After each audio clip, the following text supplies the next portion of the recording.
ఇప్పుడు 25వ ఎపిసోడ్ జరుగుతుంది మీరు అన్నట్టు జీ సారిగమప ఉంది సూపర్ సింగర్ ఉంది ఎన్ని ఎలిమినేషన్స్ జరిగాయి కదా కానీ ఎవరు వచ్చి మాట్లాడలేలే ప్రవస్తి తప్ప మ్యామ్ ఒక చెప్తా వినండి మ్యామ్ ఇప్పుడు తను 19 years అంటున్నారు తను దట్స్ ఏజ్ వేర్ టెండర్నెస్ కానీ ఏమంటారు యాంగ్రీనెస్ ఏది కంట్రోల్ కాదు నేను ఒప్పుకుంటే నేను ఆ 19 years ఉన్నప్పుడు మ్యామ్ నేను 19 years ఉన్నప్పుడు I been in to one reality show ma'am Tararampam అని చెప్పి తారారంపంలో ఏమైంది తెలుసా మ్యామ్ యాక్చువల్గా చెప్తాను సేమ్ ప్రవస్తి లాగండి బట్ నాది ఇంకా వరస్ట్ కేసు అండి నేను అప్పుడు కూడా నేను తినలేక అప్పుడు ఇంత మీడియా లేరు మ్యామ్ ఇప్పుడు ఇంత మీడియా లేరు వెన్ ఐ వాజ్ 19 ఇంత మీడియా అటెన్షన్ లేరు ఇంత ఏమంటారు ఇంకా వరస్ట్ డిస్క్రిమినేషన్ మ్యామ్ ఎవరు చెప్పుకోరు ఎందుకు ఎవరు చెప్పుకోరు అంటే మ్యామ్ ఒకటేంటంటే చెప్పుకున్న తర్వాత ఏమైపోతాం ఫస్ట్ క్వశ్చన్ అండ్ ఒకవేళ మేము రేజ్ చేసినా కూడా అంత ఎందుకు మ్యామ్ సింపుల్గా చెప్తాను నేను తారారంపంలో ఉన్నప్పుడు ఒక ఎపిసోడ్ అది యాక్చువల్లీ గ్రాండ్ ఎపిసోడ్ అనమాట నేను సాంగ్ పాడేసాను అయిపోయింది అంత అన్నారు యాక్చువల్గా మ్యామ్ మీకు నిజంగా చెప్పాలంటే ఇది మాకు పోడియం మ్యామ్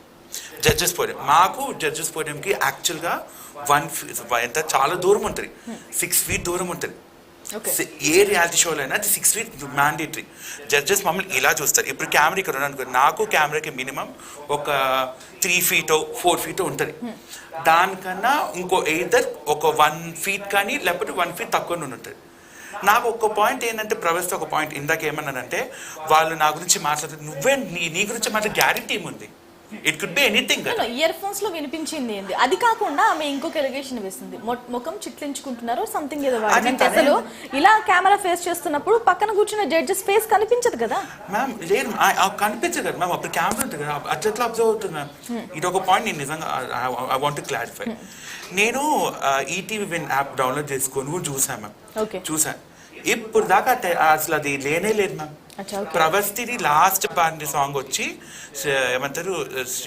శ్రీరాముడిది ఒక సాంగ్ పాడింది మ్యామ్ అదే ఎపిసోడ్ తిని ఎలిమినేట్ అయిన ఎపిసోడ్ అసలు అవ్వలేదు మ్యామ్ ఇప్పుడు దాకా టెలికాస్ట్ కాదు నా పాయింట్ ఏంటంటే ఒక్కసారి తిని చెప్పింది సరే సునీత గారు చెప్పింది ఎవరు ఏం చెప్పినా కానీ మ్యామ్ రెండింటికి 2 face స్టోరీస్ ఉన్నాయి ఎంత 2 face స్టోరీస్ ఉన్నా కానీ ఏది నిజం అని చెప్పి నా పాయింట్ అంటే ఇప్పుడు ఇంత చేశారు వాట్స్ నెక్స్ట్ నా క్వశ్చన్ అయితే వాట్స్ నెక్స్ట్ ఇప్పుడు నాకేం మ్యామ్ నా మీద టీ కోసం నేనే చెప్తున్నా ముఖం మీద నా ముఖం మీద ఒక ఆయన అంత పెద్ద నా ముఖం టీ మీద ఆయన నా సమాధానం ఏంటి నా success go in positive way కదా మ్యామ్ ఎంత మీరు ఇందాక ఒక పాయింట్ అన్నాను మ్యామ్ ఇక్కడున్న వాళ్ళు చెప్పులు చూపించారు ఎందుకు చూపించారు మ్యామ్ ఒక చెప్పాలా ma'am even the way we surrounded ఇప్పుడు నేనున్న సరౌండింగ్స్లో కానీ మనం పెరిగే కొద్దీ లేకపోతే మనం ఉన్న సరౌండింగ్స్ కొద్దీ people also some time they give a negative why అది నిజమైతే అవుతుంది మ్యామ్ ఎందుకంటే నాకు చాలాసార్లు అయింది నాకేంటి మ్యామ్ ఒక చెప్తానండి మ్యామ్ కానీ ఎంతమంది ఇప్పుడు మీ ఇంతమంది జడ్జెస్ ఉన్నారు వినేవాళ్ళు చాలా మంది ఉన్నారు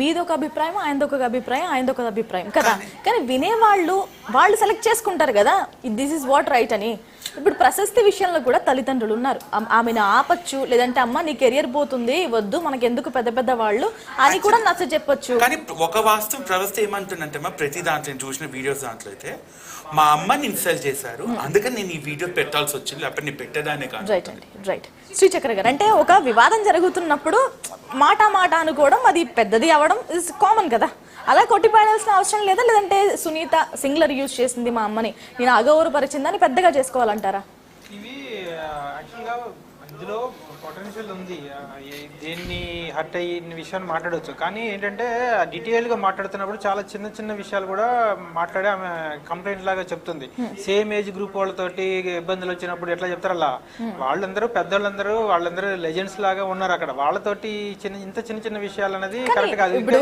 సునీత గారు రెస్పాండ్ ఒక వీడియో చేశారు కొట్టిపాడేలేని విషయమే కదా ఇప్పుడు ఆమె ఏదో మాట్లాడుతుంది చిన్న వయసు నేను మాట్లాడడం ఏంటి సమాధానం చెప్పడం ఏంటి అనుకోలేదు కదా ఎందుకంటే పబ్లిక్ వెళ్ళిపోయింది కదా ఇప్పుడు రెస్పాన్స్ ఏంటంటే ఈ అమ్మాయికి చెప్పట్లేదు విన్న పబ్లిక్ కూడా ఆమె చెప్తుంది రెప్యుటేషన్ మ్యాటర్ ఇక్కడ ఇంకొకటి ఏంటంటే అక్కడ ఒకే క్యాస్ట్ వాళ్ళు ఉన్నారు అని కూడా మాట్లాడుతున్నారు ఇప్పుడు ఈ మాట ఎప్పటి నుంచో ఉంది ఇప్పుడు పాడుతా తీయగాలో మోస్ట్లీ బ్రాహ్మిన్స్ ఉంటారన్న అది ఎలిగేషన్ ఉంది ఎప్పటి నుంచో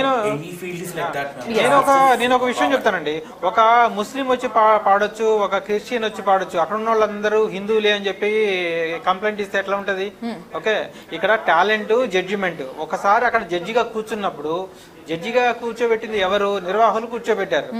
వాళ్ళు ఒక వర్గం వాళ్ళని కూర్చోబెట్టవచ్చు, ఒక క్యాస్ట్ వాళ్ళని కూర్చోబెట్టచ్చు. Caste influence లేదంటున్నారా? అసలు మన టాలెంట్ ఎగ్జిబిట్ చేస్తున్నప్పుడు బీట్ చేసి పడేయాలి మన టాలెంట్. అసలు చూస్తున్నారు, జనం చూస్తున్నారు, ఆ కామెంట్స్ వస్తున్నాయి, ఎక్స్ప్రెస్ చేస్తున్నారు జనాలు. ఔరా అనేది తెలుస్తుంటది టెక్నికల్.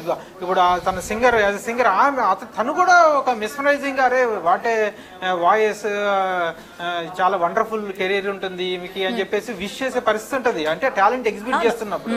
సో విన్నర్ కాకపోయినా ఆ షో చూసిన మ్యూజిక్ డైరెక్టర్స్ ఎవరైనా కాల్ చేసి ఒక షో ఇవ్వచ్చు, లేదంటే ఒక సాంగ్ ఇవ్వచ్చు. ఇంకోటి అంటే జే యేసుదాస్ గారికి జరిగిన వివక్షతో పోలిస్తే వీళ్ళందరిది నథింగ్.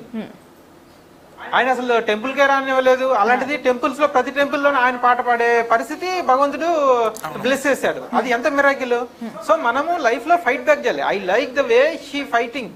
ఓకే, బట్ ఈ ఏజ్ అప్పుడు అదేమి మాలిస్టేషన్ కేసు కాదు, లేకపోతే మీటూ లాంటి కేసు కాదు. సో ఇక్కడ తనని ఎలిమినేట్ చేశారు అన్న ఒక దాంతో అక్కడ జడ్జిమెంట్ లో అక్కడ మిస్ జడ్జిమెంట్ జరుగుతుంది, ఇంటెన్షనల్ గా బయాసిజం జరుగుతుంది అన్న దాంట్లోంచి వచ్చిన ఆక్రోశం ఇది. సో దీన్ని ఇప్పుడు పాడుతుంది అనే ప్లాట్ఫామ్ మీద ప్రముఖులందరినీ బురద జల్లినట్టు అయిపోయింది. వాళ్ళు అసలు తలెత్తుకోలేని పరిస్థితి వచ్చింది. వాళ్ళు ఏంటంటే ఏ ప్రోగ్రామ్ లో ఉంటారు, మెల్లగా రెస్పాండ్ అవుతూ ఉంటారు, 1 by 1 రెస్పాండ్ అవుతూ ఉంటారు. సో ఈ మధ్యలోనే ట్రాలర్స్ వచ్చేస్తారు, రెండు వైపుల సొసైటీ అంతా డివైడ్ అయిపోయి ఈ అమ్మాయి తరపున మాట్లాడే వాళ్ళు ఈ అమ్మాయి తరపున మాట్లాడతారు, వాళ్ళ అభిమానులందరూ వాళ్ళు మాట్లాడతారు. కొంతమంది ఏమో ఇప్పుడు మన మూర్తి గారు లాంటి వాళ్ళేమో అసలు ఏం జరుగుతుందో కొద్దిసేపు వెయిట్ చేద్దాము, ఆ తర్వాత మనం రెస్పాండ్ అవుదాము అన్నది ఉంటది. కొంతమంది ఏమో దొరికింది కదా అని చెప్పేసి దాన్ని నెగిటివ్ గా ఛాన్సెస్ కూడా. ఇది పొలిటికల్ ఇది ఛానల్ గురించి కదా, ఇప్పుడు పొలిటికల్ కూడా వెళ్ళిపోయింది. ఇది పొలిటికల్ కూడా వెళ్ళిపోయింది. ఇది జరుగుతుంది ఒక మీడియాలో జరుగుతుంది, ఇంకొక మీడియా వాళ్ళు దాన్ని చేస్తున్నారు.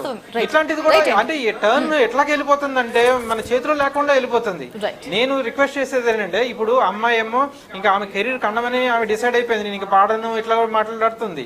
సో లైఫ్ కెరీర్ అనేది అట్లా. ఇప్పుడు ఇంకోటి ఏంటంటే, ఇప్పుడు ఎలా చేసినా సరే పాపులర్ కావాలనుకుంటున్నారు. అంటే మన నోట్లో నానాలి. రాజీవ్ గారు చెప్తారు, మంచి వచ్చాడో మాట్లాడే ఉంటే అవతల వాళ్ళు పబ్లిక్ మీ గురించి ఆలోచిస్తారు, జనాలు నోట్లో ఉండాలి అన్న ఆలోచన. కెరీర్ ని పనంగా పెట్టారు అంటే అప్పుడు ఆమె నేను పాడను ఇక్కడి నుంచి అని కూడా స్టేట్మెంట్ ఇవ్వడం జరిగింది. అవకాశాలు రావు కాబట్టి ఉద్దేశం. రైట్ అండి, రైట్. కోటిరెడ్డి గారు, అంటే వెడ్డింగ్ లో పాడడాన్ని నేను అసహించుకుంటున్నాను అన్న రేంజ్ లో కీరవాణి గారు మాట్లాడడం, ఈ అమ్మాయి దాన్ని కూడా చెప్పిందంటే, ఇప్పుడు చాలా మంది పెద్ద పెద్ద వాళ్ళ పెళ్లిల్లో మన వాళ్ళు పాడుతూ ఉంటారు, ఇదేమైనా పెద్ద తప్పు విషయమా? కీరవాణి గారు అన్నారన్నది ఈఎంఐ చెప్తుంది, ఓకే. కానీ ఎందుకంటే సునీత గారు కూడా కోట్ చేశారు. గతంలో నాకు తెలిసి అంటే ఇదే పాడుతో తీగలు పార్టిసిపేట్ చేసిన ఒక అమ్మాయి ఉండదు, పేరు గుర్తులేదు నాకు, తెనాలి అమ్మాయి. అమ్మాయి అంతకుముందు 10 సంవత్సరాలుగా తెలుసు నాకు, నేను ఈనాడులో ఉన్నంత కాలం తెలుసు, 10 సంవత్సరాలు. అమ్మాయి ప్రొఫెషనే మ్యారేజ్ ఫంక్షన్స్ లో పాడడం అనేది. ఆ అమ్మాయి కూడా ఫైనల్స్ దాకా వచ్చినట్టు గుర్తు. సో అది కాదు. తర్వాత 25 ఏళ్లలో 5-6 సంవత్సరాల పిల్లలతో కూడా పాడించినటువంటి సందర్భాలు ఉన్నాయి. అలాంటి సందర్భాల్లో కూడా ఇప్పుడు ఇలాంటి ఎలిగేషన్స్ రాలేదు. ఇప్పుడు ఇవన్నీ రావడానికి అంటే ఒకటైతే ఆ అమ్మాయి చిన్న చిన్న విషయాలను కూడా భూతద్దంలో చూసిందేమో అనిపిస్తుంది. అంత లేకపోతే దీని గురించి ప్రత్యేకంగా చెప్పాల్సినటువంటిది తనని బాడీ షేమింగ్ చేయడమో లేకపోతే ఇంకొకటి